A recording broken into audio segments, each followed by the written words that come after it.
தற்போதைய அண்மை செய்தி. விழுப்புரம் மரக்காணம் அருகே ஒரே குடும்பத்தை சேர்ந்த 3 பேர் தண்ணீரில் மூழ்கி உயிரிழந்த நிலையில் அவர்களுக்கு தலா 2 லட்சம் நிவாரணம் நிதி வழங்கப்பட்டது.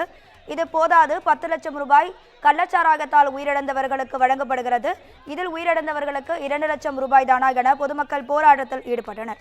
இது குறித்தான கூடுதல் தகவல்களை தருவதற்காக நமது செய்தியாளர் கலிஃபத்துல்லா இணைப்பில் இருக்கிறார். வணக்கம் கலிஃபத்துல்லா, உங்க தகவல்களை சொல்லுங்க. வணக்கம். விழுப்புரம் மாவட்டம் மரக்காணம் சண்டைத்தோப்பு பகுதியைச் சேர்ந்தவர் கணேசன் என்பவரின் மகன்களான லோகேஷ், விக்ரம், சூர்யா உள்ளிட்ட 3 பேரும் கடந்த 22ஆம் தேதி பகிங்காம் கால்வாயில் மீன் பிடிக்க கொண்டிருந்த போது தவறி விழுந்து மாயமாகினர்.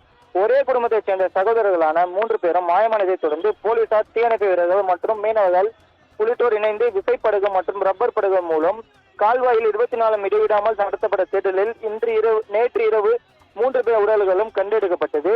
இதனைத் தொடர்ந்து 3 பேர் உடல்களும் புதுச்சேரி பிம்ஸ் மருத்துவமனைக்கு அனுப்பி வைத்தனர்.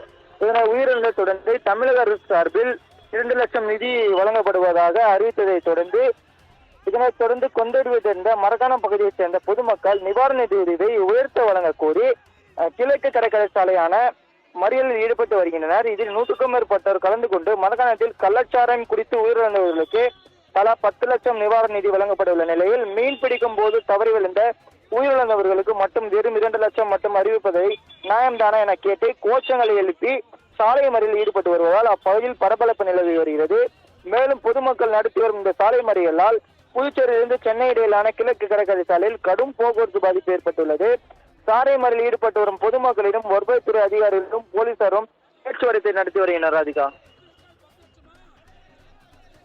உங்க தகவல்களுக்கு நன்றி கலிஃபத்துல்லா.